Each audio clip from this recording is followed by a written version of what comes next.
యాకోబు రాసిన పత్రికను ప్రతి శుక్రవారం కూడా ధ్యానం చేసుకుంటున్నాం. ధ్యానం చేసుకున్న క్రమంలో ఈ యాకోబు రాసిన పత్రిక ఆఖరి అధ్యాయాన్ని పోయిన వారం, ఆఖరి అధ్యాయం అంటే 5వ అధ్యాయాన్ని పోయిన వారం ధ్యానం చేసుకున్నాం. అయితే ఈ 5వ అధ్యాయము ప్రాముఖ్యంగా 6 సంఘటనలు చెప్తుంది. 6 సంఘటనలు ఏంటి అంటే, మొట్టమొదటిగా 1 నుంచి 6 వచనాలేమో ధనవంతులైన వారికి హెచ్చరికనిస్తుంది. తర్వాత 7 నుంచి 11 వచనాలేమో కష్టాలలో ఓర్పు కలిగి ఉండమని నేర్పిస్తుంది. 5 నుంచి 12 వచనాలేమో మీరు ఒట్టు పెట్టుకోవద్దు అని నేర్పిస్తుంది. 13 నుంచి 16 వచనాలు సంతోషము లేక కష్టాల్లో ఉన్నప్పుడు, అనారోగ్యంలో ఉన్నప్పుడు ఏం చేయాలో తెలియజేస్తుంది. తర్వాత 17 నుంచి 18 ప్రార్థనలో ఉన్న శక్తి గురించి చెప్తుంది. తర్వాత 19 నుంచి 20 అంటే 20 వచనాలు ఉన్నాయి. లాస్ట్ అండ్ ఫైనల్గా ఏం చెప్తుందంటే పాపులను దేవుని తట్టు తిప్పమని చెప్తుంది. యాకోబు రాసిన పత్రికలో మొత్తము 6 పాయింట్స్ ఆఖరి అధ్యాయంలో ఉన్నాయి. ఇలా ఈ 6 సంఘటనలు కూడా యాకోబు రాసిన పత్రికలో యాకోబు మనకి రాయించాడు 5వ అధ్యాయంలో. అయితే ఇక్కడ ప్రాముఖ్యంగా ఇప్పుడు మనము 5వ అధ్యాయము 12వ వచనం నుంచి ధ్యానం చేసుకున్నాం. ఎందుకంటే 11 వచనాలు పోయినసారి మనం ధ్యానం చేసుకున్నాం. 12 నుంచి ఈ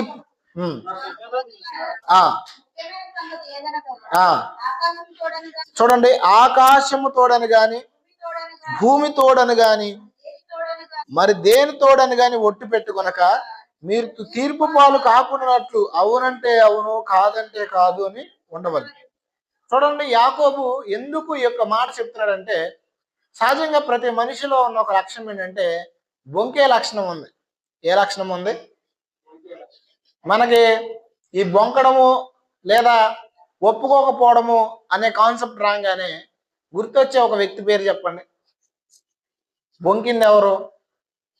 యేసు ప్రభు నాకు తెలియదు అని ఒక వ్యక్తి చెప్పాడు. ఆ వ్యక్తి పేరేంటి? ఇస్కరియోత కాదు. ఆ వ్యక్తి ఎవరంటే పేతురు గారు. అంటే 3 సార్లు యేసు ప్రభు ఎవరో నాకు తెలియదు అంటాడు. తెలియదని అక్కడ ఏం చేస్తాడంటే ఒట్టు పెట్టుకుంటాడు. ఒట్టు పెట్టుకుని నాకు యేసు ప్రభు తెలియదు అంటాడు. రెండోసారి ఏం చేస్తాడు తెలుసా? ఆయన నేను శపించుకుంటాడు. ఎందుకు ఈ విషయం చెప్తానంటే, చాలా మంది క్రైస్తవుల్లో ఉన్న ఒక లక్షణం ఏంటంటే, వారు చేసే తప్పులు వారు చేస్తూనే, వారు చేసే క్రియలు వారు జరిగిస్తూనే ఏం చేస్తారంటే ఒట్లు పెడుతుంటారు. దేవుడి మీద ఒట్టు, ఆ ఒట్టు, ఈ ఒట్టు, నేను ఈ తప్పు చేయలేదు. కొంతమంది పిల్లల మీద ఒట్లు పెట్టేవాళ్ళు ఉంటారు, కొంతమంది తల్లుల మీద ఒట్లు పెట్టే ఉంటారు. అయితే యాకోబు చెప్తున్నాడు ఏంటంటే, మీరు ఒట్లు పెట్టొద్దు. ఎందుకు ఒట్లు పెట్టొద్దు అంటున్నాడంటే, ఒట్లు పెట్టడం వల్ల ప్రయోజనం ఏమి లేదు. ఎందుకో చెప్పనా? నువ్వు పెట్టే ఒట్టును బట్టి మనుషులు మోసపోవచ్చు, కానీ దేవుడు ఖచ్చితంగా మోసపోడు. ఎందుకంటే దేవుని కళ్ళు నువ్వు కప్పలేవు. నా కళ్ళు కప్పవచ్చు, ఎందుకంటే నేను సాధారణమైన మనిషిని కాబట్టి మీరు నాకు అబద్ధం చెప్పొచ్చు, నేనే తప్పు చేయలేదు, నేనే పొరపాటు చేయలేదని.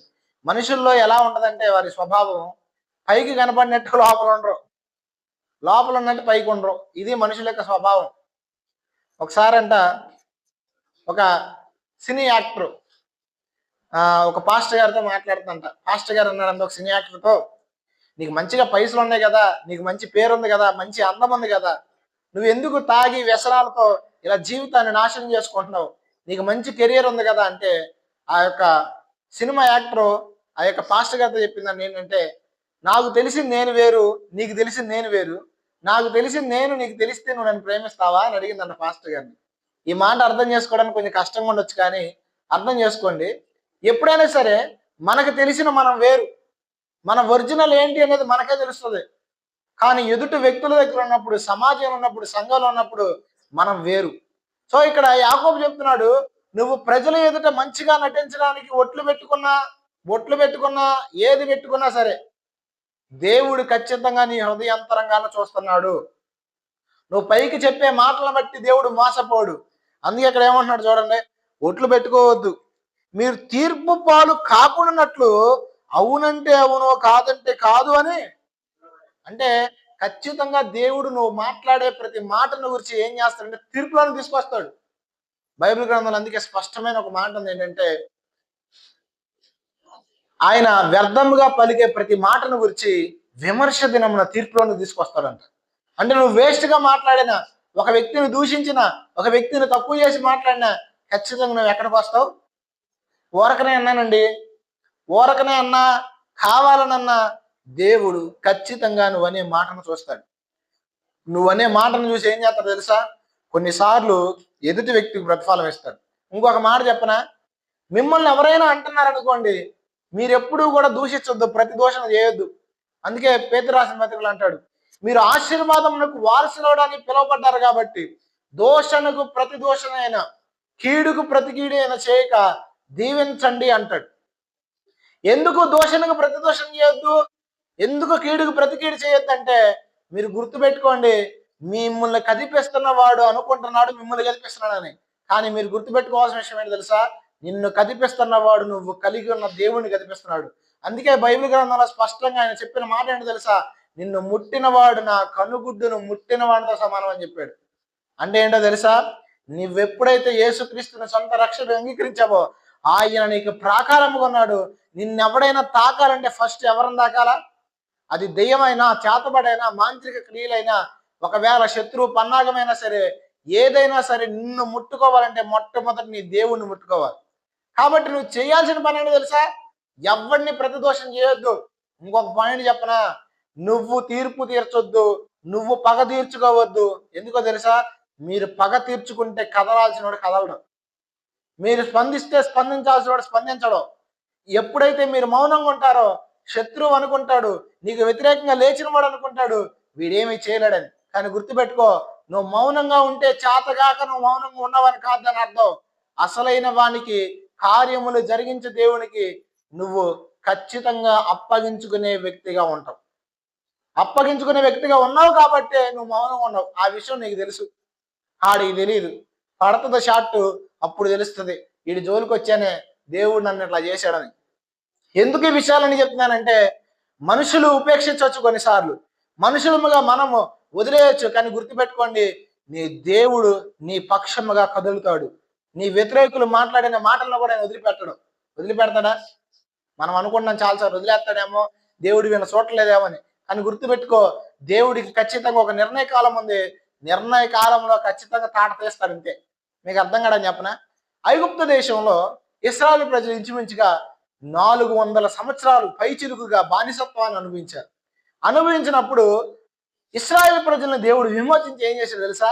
ఐగుప్తు దేశానికి తీర్పు తీర్చాడు అంట. ఉండి ఉండి ఉండి సైలెంట్ గా ఉన్నాడు అనుకున్నారు, కానీ సైలెంట్ గా లేడు. వారు చేసిన వెట్టి చాకరికి, వారి పితరులు చేసిన వెట్టి చాకరికి సైతము పైసా బేడలతో సహా ఇప్పించాడు. ఇప్పించలేదా? నీకు అసలు ఒక విషయం తెలుసా? ఐగుప్తు దేశంలో వీళ్ళు బానిసలు, రూపాయి లేదు వీళ్ళ దగ్గర. బానిసల దగ్గర ఎక్కడ నుంచి ఉంటాయి? వీళ్ళకి తిండి కూడా సరిగ్గా పెట్టేవాడు కాదు. కానీ ఐగుప్తు దేశం నుంచి విడిపోయినప్పుడు జరిగిందో తెలుసా? ఎవడి యజమాని దగ్గర నుంచి ఏది ఆశిస్తే వాళ్ళకి వచ్చింది. అది పశువులేంటి, బంగారం ఏంటి. దీని అర్థమేంటి తెలుసా? దేవుడు తీర్పు తీర్చి న్యాయాన్ని జరిగించాడు. నువ్వు ఖచ్చితంగా దేవుడు చూడలేదు అనుకోవద్దు, దేవుడు ఖచ్చితంగా చూస్తున్నాడు. అందుకే మీకు ఒక విషయం చెప్పనా? ఒక వ్యక్తి ఒకళ్ళ కోసం 7 సంవత్సరాలు ఉంటాడు, ఒకళ్ళ కోసం 7 సంవత్సరాలు ఉంటాడు. అంటే పెళ్లి చేసుకోవడానికి 14 సంవత్సరాలు ఉంటాడు. ఎన్ని సంవత్సరాలు? వీళ్ళందరూ ఇచ్చినందుకు 7 సంవత్సరాలు ఉంటాడు. అంటే మొత్తం ఎన్ని?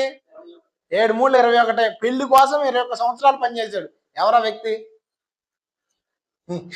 ఏమో బైబిల్ ఉందంటారా? ఎవరా వ్యక్తి అంటే యాకోబు. మీకు ఒక విషయం చెప్పనా? యాకోబు ఫస్ట్ చేసుకున్నామని ప్రేమించలా. ఫస్ట్ చేసుకున్నామని పేరేంటి? గుర్తొస్తుందా? లేయా. లేయాని ప్రేమించలా, రాహేల్ని ప్రేమించాడు. కానీ మీకు విషయం తెలుసా?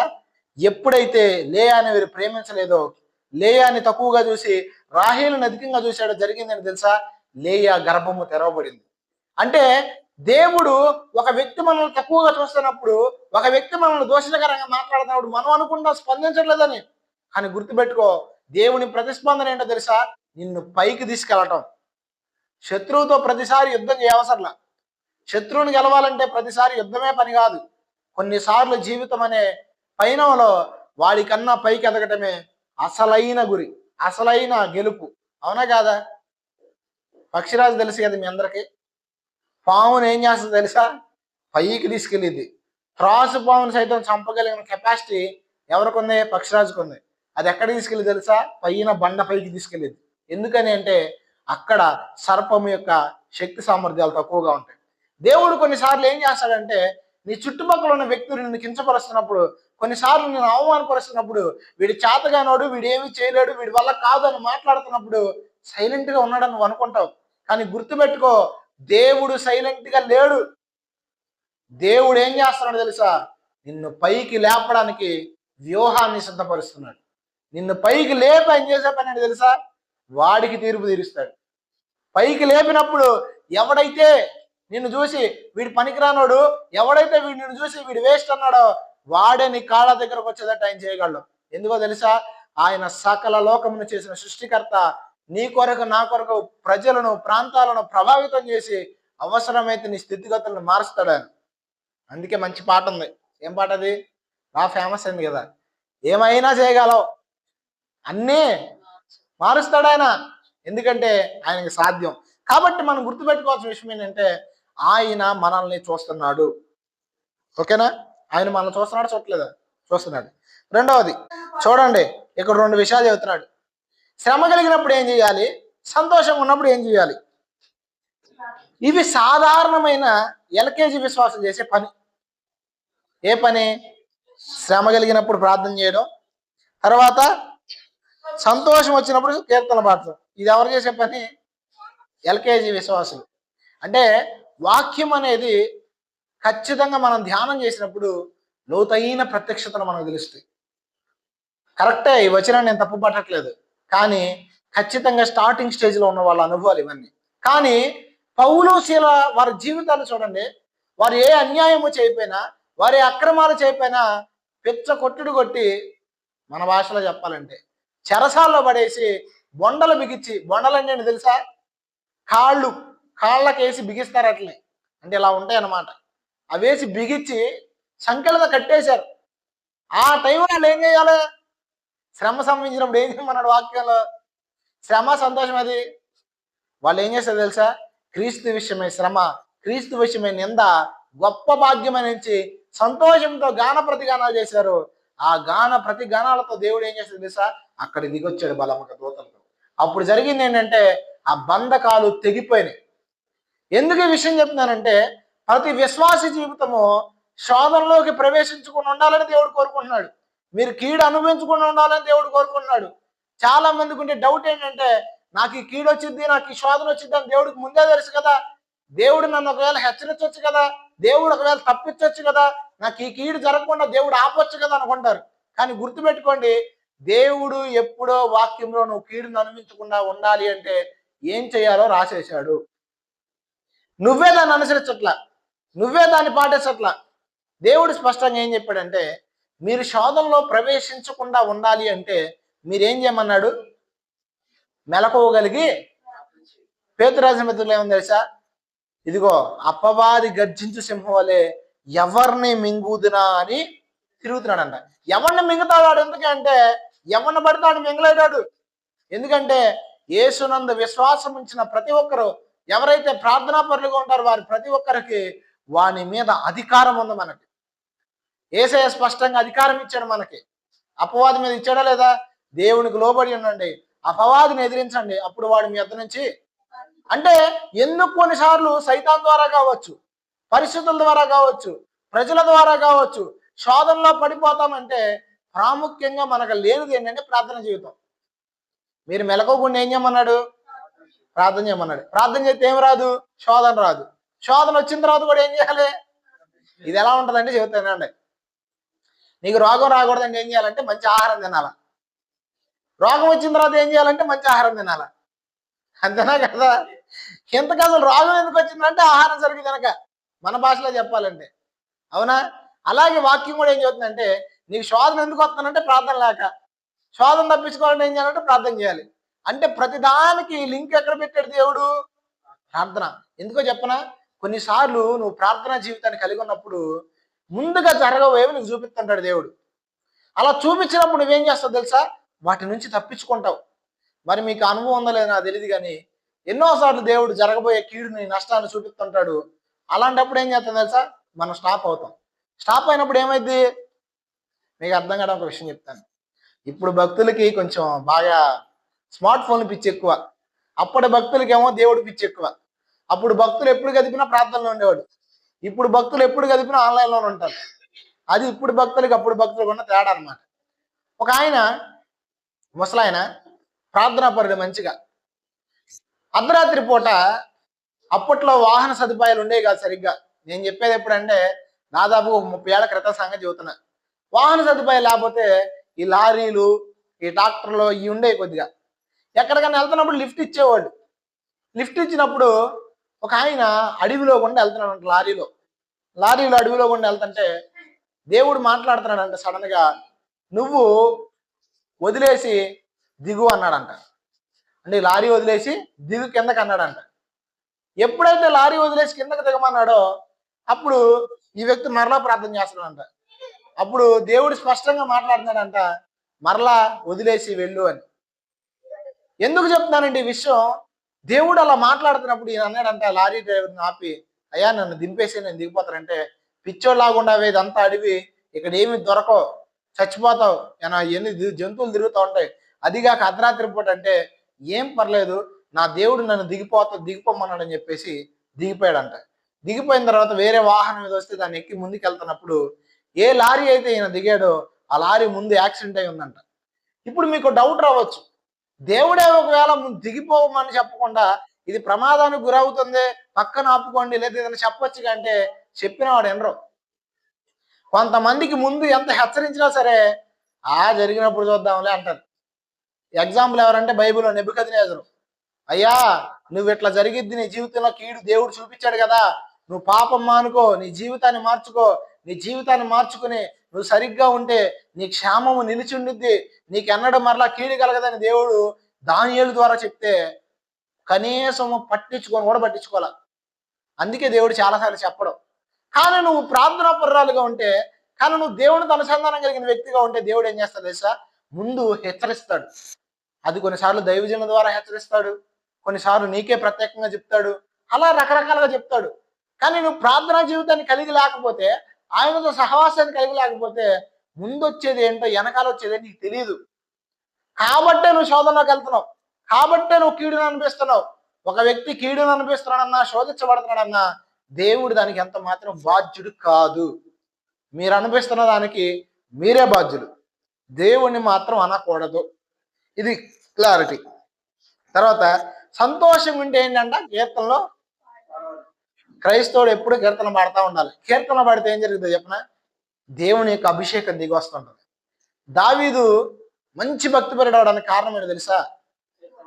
కీర్తనలు పాడడం, దేవుణ్ణి ఆరాధించడం. ఎంతగా దేవుణ్ణి ఆరాధించేవాడంటే దావీదు వీణ వాయిస్తే చాలంట దెయ్యం వెళ్ళిపోయేదంట. ఇవాళ దెయ్యం వెళ్ళగొట్టాలంటే బోల్డ్ మంది పాస్టర్లు ఎన్ని తిప్పలు పడుతున్నారో, కొంతమంది అయితే ఎన్ని చోట్ల తిరుగుతున్నారో వదలగొట్టుకోవడానికి, కానీ వదలటల్లా. కానీ దావీదు ఆయన ప్రార్థన చేశాడా, కొన్ని గద్దిచ్చాడా? ఏమి లేదు. సితార వాయిస్తే దెయ్యం వెళ్ళిపోయేదంట. అంటే తను ఏ పని చేస్తున్నాడో ఆ పనిలో అభిషేకం ఉంది, తను ఆరాధించే ఆరాధన దేవునికి ఇంపుగా ఉంది. కాబట్టి మనందరం చేయాల్సిన పని తెలుసా? దేవుని ఆరాధించాలి. కొంతమందికి సమయోచితంగా ఉండదు, అంటే పాటలు పాడతారు కానీ ఎప్పుడే పాటలు పాడాలో తెలియదు.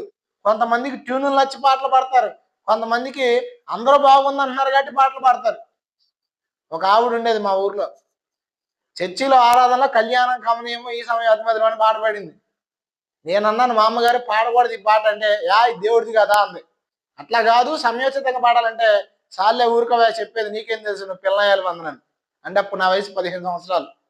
అంటే కొంతమంది ఇలా ఉంటారు, సమయోచితంగా పాడరు. ఇంకొక ఆయన ఒక చోట మీటింగ్కి వెళ్తే ఆరాధన చేస్తున్నాడు, ఆరాధనలో ఏం పాట పాడుతున్నాడు తెలుసా? కన్నీరేలమ్మ కరుణించు యేసు నిన్ను విడువా బోడమ్మ అని పాడుతున్నాడు. అది ఆరాధన?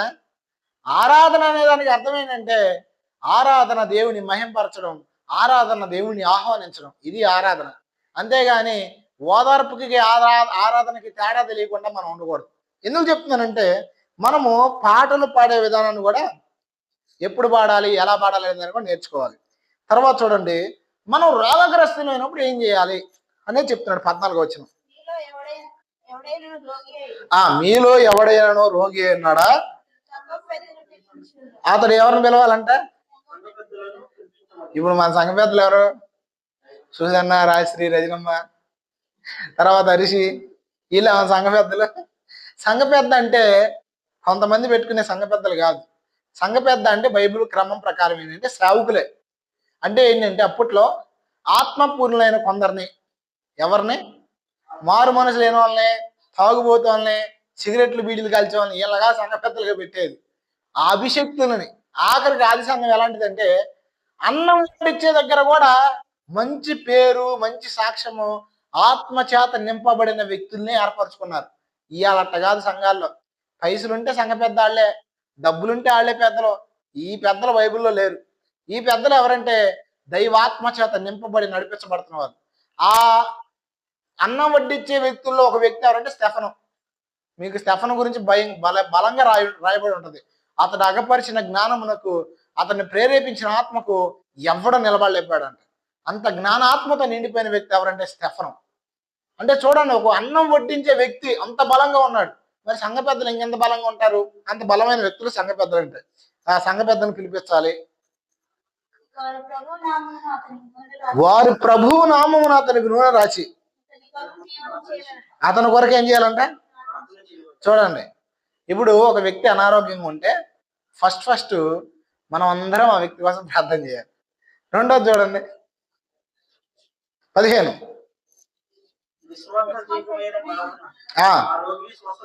చూడండి, విశ్వాస సహితమైన ప్రార్థన ఏం చేసిందంట? విశ్వాసం అనేది ఇద్దరికీ ఉండాలి. ఒకటి చేసే సేవకుడికి ఉండాలి, రెండు కొంతమంది ప్రార్థన చేయించుకుంటారు కానీ నమ్మరు. మొన్న ఒక ఆవిడ వచ్చింది, నాకు చేతబడి చేశారు అంది. నేను అన్నాను, నీకు చేతబడి లేదు, ఏమీ లేదు, నువ్వు మానసికంగా ఆలోచించుకున్నావు అమ్మ అంటే నీ దగ్గర అభిషేకం లేదు, నువ్వు పనికిరావు అన్నట్టు మాట్లాడింది. జీవితాంతం నేను చెప్తున్నాను, నమ్మకపోతే జీవితాంతం ఆ కార్యం జరగదు. నువ్వు నమ్మితే ఉన్నది కూడా లేకుండా పోతుంది, నువ్వు నమ్మితే లేనిది కూడా వచ్చింది. విశ్వాసం అన్న గొప్పతనం అది. ఇప్పుడు విశ్వాసం అనేది ఎలా ఉండాలంటే, నిజంగానే నీ ఎదుట ఒక మృత్యు ఉందనుకోండి, అది లేదు అని పలకాల.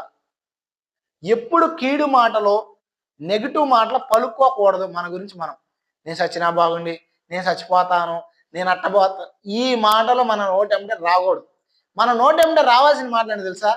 నజరేయుడైన యేసుక్రీస్తు నామములో ఈ పరిస్థితులు మారిపోను గాక, యేసునామములో ఆజ్ఞాపిస్తున్నా ఈ రోగం నాలో నుండి వెళ్ళిపోను గాక. విశ్వాసముతో మీరు అలా ప్రకటించడం ప్రారంభించండి. అప్పుడు జరిగేదేంటి తెలుసా? ప్రభు కార్యాలు మీ జీవితంలో జరుగుతాయి. మీకు విషయం చెప్తానండి. కొల్లూరులో నేను టిఫిన్ చేయడానికి ఒక చోటకి వెళ్తుంటాను. అక్కడ ఒక ఆయన ఉన్నాడు, ఆయన కళ్ళు కనపడవు, అస్సలు కనపడే కాదు. ఇటువరకు కనపడకపోతే ఆయన ఎవరంటే యేసు ప్రభుని తెలిసిన వ్యక్తి కాదు, ఒక సాధారణమైన అన్ని జనులు. ఆయన ఎక్కడికి వెళ్ళట్లేదు, ఎందుకంటే కళ్ళు కనపడట్లేదు కాబట్టి.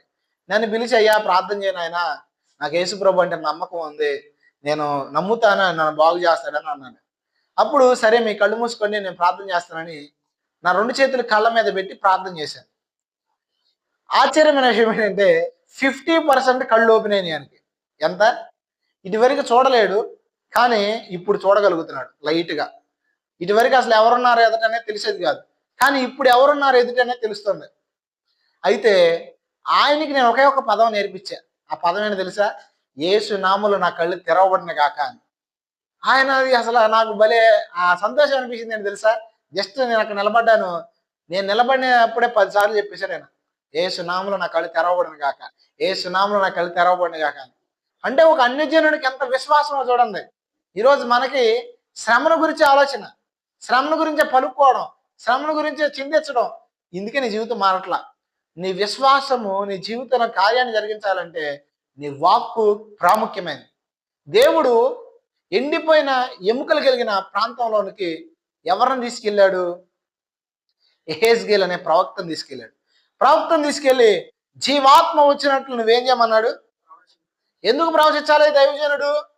దేవుడు పంపిస్తాడా స్వయంగా అంటే, నువ్వు పలకకుండా, నువ్వు నమ్మకుండా దేవుడు కొన్ని కార్యాలు నీ జీవితంలో చెయ్యడు. బాగా గుర్తుపెట్టుకో.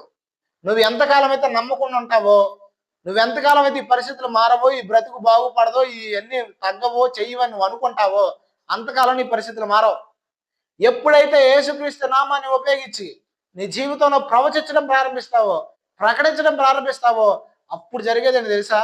ఆశ్చర్యకరమైన స్వస్థతను పొందుతావు, అందుకే ఇక్కడ చెప్తున్నాడు చూడండి, విశ్వాస సహితమైన ప్రార్థన ఏం చేసిద్దంట, రోగిని స్వస్థపరిచిద్ది. తర్వాత ఏం జరిగిద్దంట, ప్రభు అతని, అంటే నీ ప్రార్థన ఆ వ్యక్తిని స్వస్థపరిచిద్ది. ప్రభు ఏం చేస్తాడు తెలుసా, నీ ప్రార్థన విని ఆ వ్యక్తిని స్వస్థపరుస్తాడు.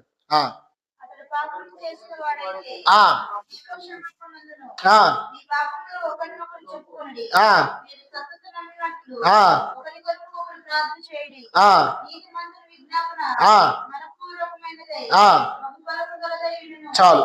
చూడండి ఇక్కడ ఏం చెప్తున్నాడంటే, ఒకవేళ పాపము చేసిన వాడైతే ఆ వ్యక్తి ఏమవుతాడంట, పాపములు క్షమాపణ పొందుతాడు. ఇక్కడ చాలా మందికి ఒక తెలియని విషయం ఏంటంటే, రోగము వస్తుంది అంటే దానికి చాలా కారణాలు ఉంటాయి. కొన్ని రకాల కారణాలు ఏంటంటే అనారోగ్యము, ఆహార విధానాలు సరిగా లేకపోవడం, ఇవైతే కొన్ని రకాలైన రోగాలు ఉంటాయి. ఆ రోగాలు ఎలా ఉంటాయి అంటే ఎప్పటికీ స్వస్థత కలగకుండానే ఉంటారు. అంటే హాస్పిటల్కి వెళ్తే రిపోర్ట్లు ఏమి ఉండవు, తిరుగుతూనే ఉంటాం, అలా జరుగుతూనే ఉంటుంది. అలా జరగడానికి ప్రాముఖ్యమైన కారణాల్లో చాలా కారణాలు ఉంటాయి. కొన్ని దెయ్యాల వల్ల కూడా ఇలా జరుగుతాయి. కొన్ని జరిగేది ఏంటంటే మన యొక్క పాపాలు. అంటే కొన్నిసార్లు మనం గ్రహించుకోలేం నేను ఏం చేశాను అని. నీతిమంతులు అంటే సంఘంలో అందరూ కలిసి ప్రార్థన, నీతిమంతుల ప్రార్థన మనం పూర్వకమైనది, బహు బలము గలది. ఏం చేసింది, బహు బలము గలది ఉంటుంది. అంటే అప్పుడు మనం చేసిన ప్రార్థన దేవుడు ఖచ్చితంగా ప్రతిఫలం ఇస్తాడు. అందుకే సంఘంలో ప్రతి ఒక్కరు కూడా అదే ఉందిలే, నేను ప్రార్థన చేస్తే బాగవుతుందా, నేను ప్రార్థన చేస్తే స్వస్థపడతాడా, ఈ ఆలోచన రాకూడదు. ఖచ్చితంగా ఒక వ్యక్తి బలహీనుడు ఏంటంటే నువ్వు ప్రార్థన చేయి. ఖచ్చితంగా ఒక వ్యక్తి రోగి అంటే ఆ వ్యక్తి స్వస్థత పొందినట్లు విజ్ఞాపన చేయి. ఎందుకంటే సంఘంలో ఉన్నప్పుడు ఐక్యత అనేది చాలా ప్రాముఖ్యం. అవునా? ఈ రోజు ఒకరికి బాగోపోతే రేపు నీకు అనారోగ్యం రాదని గ్యారంటీ లేదు కదా. ఈ రోజు నువ్వు ఆరోగ్యంగా ఉన్నావు, రేపు ఆరోగ్యంగా ఉంటావని తెలియదు కదా. నువ్వు ప్రార్థన చేస్తే దేవుడు నీ కొరకు ప్రార్థన చేసే కూడా చెప్తాడు. అర్థమైందా? తర్వాత చూడండి, చాలా మందిలో ఉన్న ఫీలింగ్ నేను చెబుతానంటే, అద్భుతాలు జరగాలంటే, స్వస్థతలు జరగాలంటే, దేవుడు నన్ను వాడుకోవాలి అంటే నేను చాలా పరిశుద్ధురాలని, పరమ పవిత్రాలను అయితే తప్ప దేవుడు నన్ను వాడుకోడు. చాలా మంది ఉన్న ఫీలింగ్. రెండోది, నేను మంచిదాన్నా, నేను మంచివాడినా, నా ప్రార్థన దేవుడు విని కార్యాలు చేయడానికి అని చాలా మందిలో ఫీలింగ్.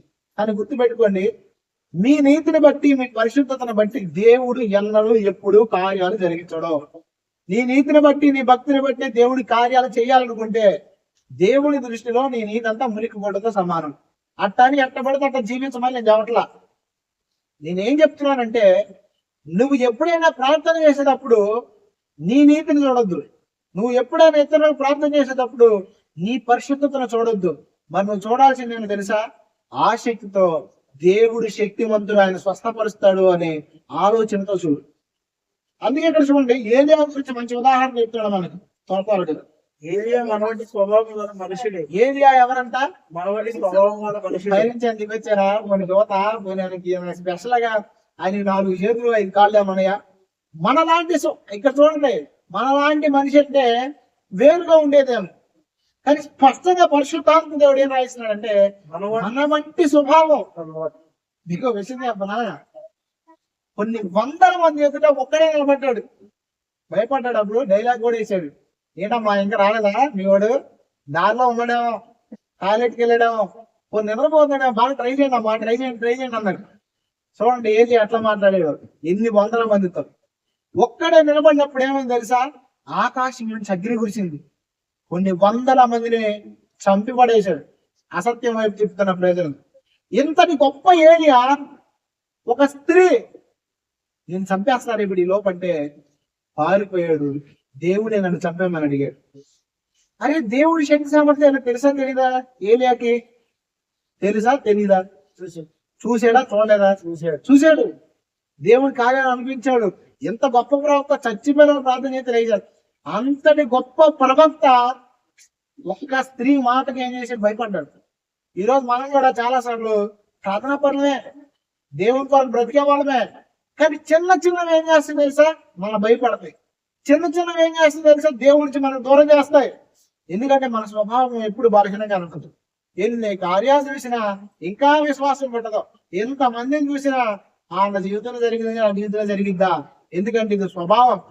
అయితే ఇక్కడ దేవుడు చెప్తున్నాడు, నీకే స్వభావం ఉందో ఏలియా కూడా అదే స్వభావం. అయితే ఏలియా ద్వారా కార్యం జరిగిందా జరగలేదా? ఎందుకు జరిగిందంటే అక్కడ స్పష్టంగా చెప్తాడు చూడండి.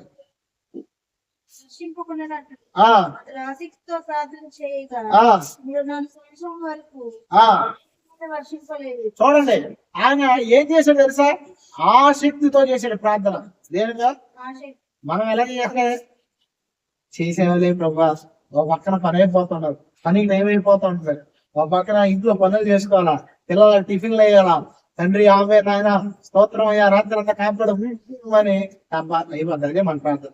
ఆసక్తి ఆడుంది, ఆవేశం ఆడుంది.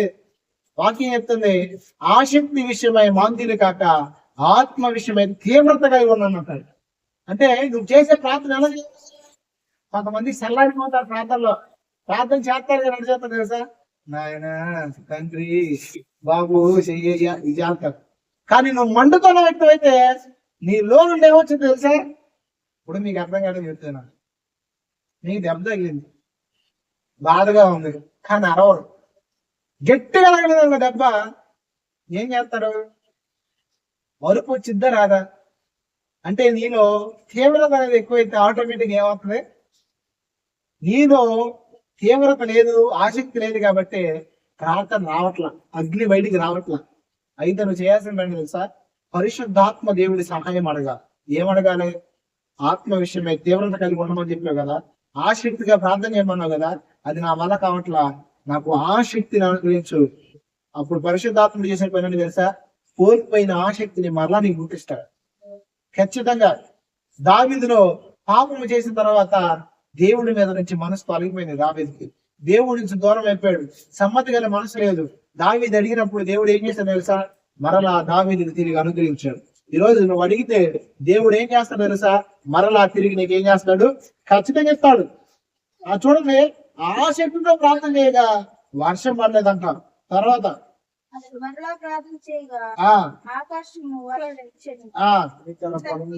చూడండి, ప్రార్థన చేసిన ప్రతిఫలం ఉందా లేదా? ఇచ్చాడా లేదా? తనకి ఇచ్చిన దేవుడు నీకు ఇస్తాడు కూడా. నువ్వేదో బలహీనరాలు అన్నావు, నువ్వేదో బలహీనతలో ఉన్నావన్నో దేవుడు ఏం చేయడు, ఇవ్వకుండా ఉండవు. మీకు ఆ సీక్రెట్ చెప్పనా?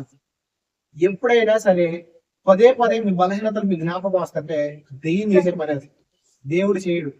కానీ దేవుడు ఏం చేస్తాడంటే కొన్నిసార్లు నీ తప్పిదాలను నీకు చూపిస్తాడు, నీ బలహీనతలు నీకు చూపిస్తాడు. ఎందుకు చూపిస్తాడు చెప్పనా? ఒప్పుకొని విడిచిపెడతావని చూపిస్తాడు. ఎందుకు విడిచిపెడతాడు చెప్పనా? వాటిని వదిలేస్తావని చూపిస్తాడు. అలా చూపించినప్పుడే మనం ఒప్పుకోవాలి దేవుడి దగ్గర. ఒప్పుకొని మరలా కప్పుకోకూడదు, మరలా చేయకూడదు. ఒప్పుకొని ప్రభు మరలా ఎన్నడూ చేయనని దేవుడి దగ్గర తీర్మానంలోకి రావాలి. తర్వాత చూడండి,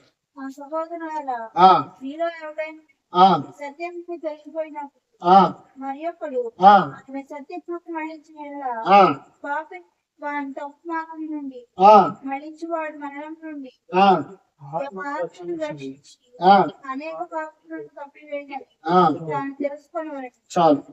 ఇక్కడ చూడండి స్పష్టంగా ఏం చెప్తున్నానంటే, ఎవరైనా తప్పులో ఉంటే చాలా సార్లు మనకు అనిపించే ఫీలింగ్ ఏంటి తెలుసా?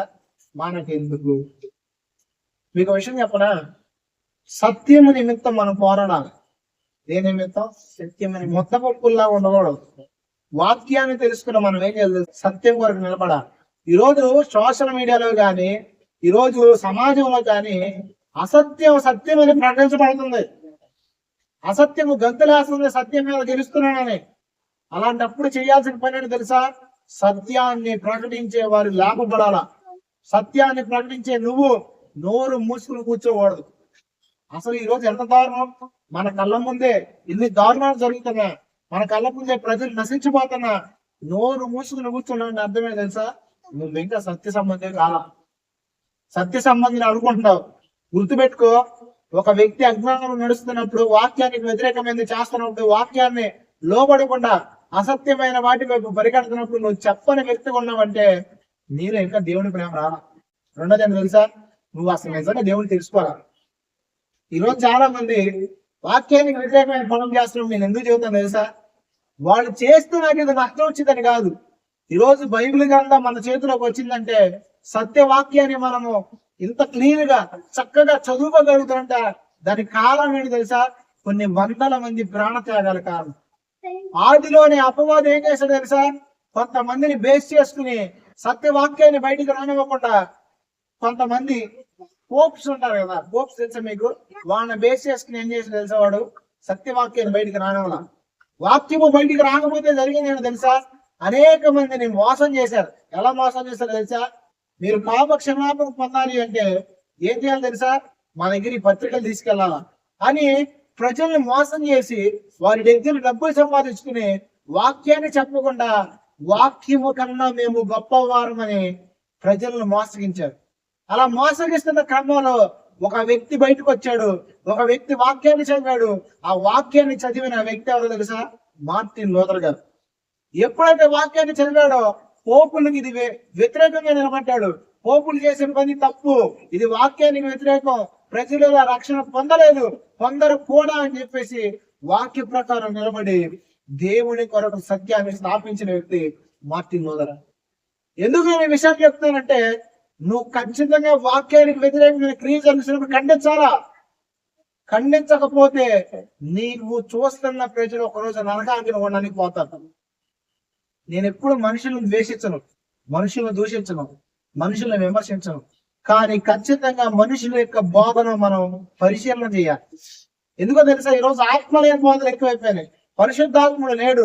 సంఘంలో పరిశుద్ధాత్మ ప్రభావం ఉండదు. సంఘంలో ఉండేదల్లా ఏంటంటే 4 కబుర్లు 5 మాటలు, ఇది తప్పేమి లేదు.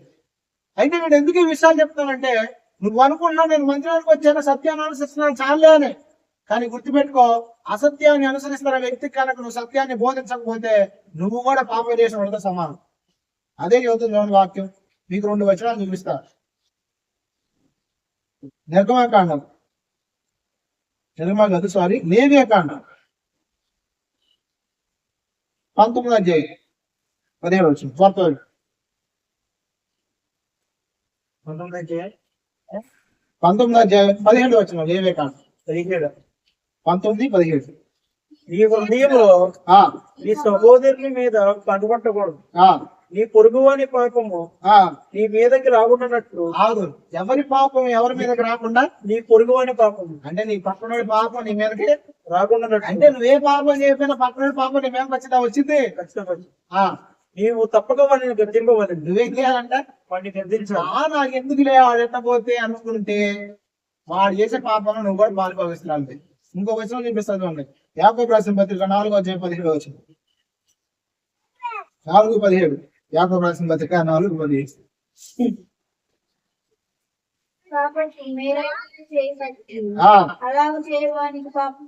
అలాగే చేయవాడిగా చేయని వాడిగా చేయని వానికి పాపము కలుగు. అంటే దీని అర్థం ఏంటి? నువ్వు సత్యాన్ని అనుసరిస్తూ సత్య సంబంధిగా బ్రతుకుతూ నాకు ఎందుకు ఎవరైనా పోతే అనుకుంటే దేవుడు ఖచ్చితంగా ఒకరోజు నిన్ను ఏం చేస్తాడు? తిరిగిలోనికి తీసుకొస్తాడు, ఖచ్చితంగా లెక్కడుగుతాడు. కాబట్టి సత్యాన్ని స్థాపించే వ్యక్తులు ఉండాలి. ఎందుకో తెలుసా? దేవుడు మనకిచ్చిన జీవితం ఒకటే.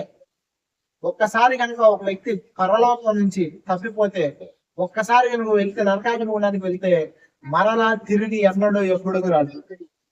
ఈ యొక్క జీవితాన్ని మార్చుకోవాలా? ఈ యొక్క జీవితంలోనే క్రీస్తు చెప్పిన మార్గంలో నడిస్తే జరిగేది ఏంటంటే మనం పరలోకాన్ని స్వతంత్రించుకుంటాం. కాబట్టి మనం చేయాల్సిన పని ఏంటంటే అనేకులు సత్యం వైపు తిప్పాలి. అందుకు దేవుడు మనల్ని పిలుచుకున్నాడు. స్వార్థ ప్రకటించడం ఎవరి బాధ్యత అంటే, స్వార్థ ప్రకటించుట అందరి బాధ్యత. ఎవరి బాధ్యత? సేవకుడి బాధ్యత కాదు. ఖచ్చితంగా నీకు తెలిసింది నువ్వు చెప్పు. ఒక వ్యక్తి పాపంలో ఉన్నాడా, ఒక వ్యక్తి బలహీనలో ఉన్నాడా, ఒక వ్యక్తి తప్పిపోయాడా, అలాంటి వ్యక్తిని తిప్పాలి మనం. అలాంటి వ్యక్తిని మార్చాలి మనం. ఖచ్చితంగా సంఘం అంతటి పట్ల బాధ్యత ఉంది. కాబట్టి ఖచ్చితంగా వీటిని చేద్దాం. దేవుడు ఖచ్చితంగా మనకు సహాయం చేస్తాడు. ఇవన్నీ జరగాలి అంటే ఫస్ట్ మనం ప్రార్థనా పూర్వకంగా సిద్ధపడాలి, ప్రార్థన చేయాలి. ఖచ్చితంగా అప్పుడు దేవుడు సహాయం మనకు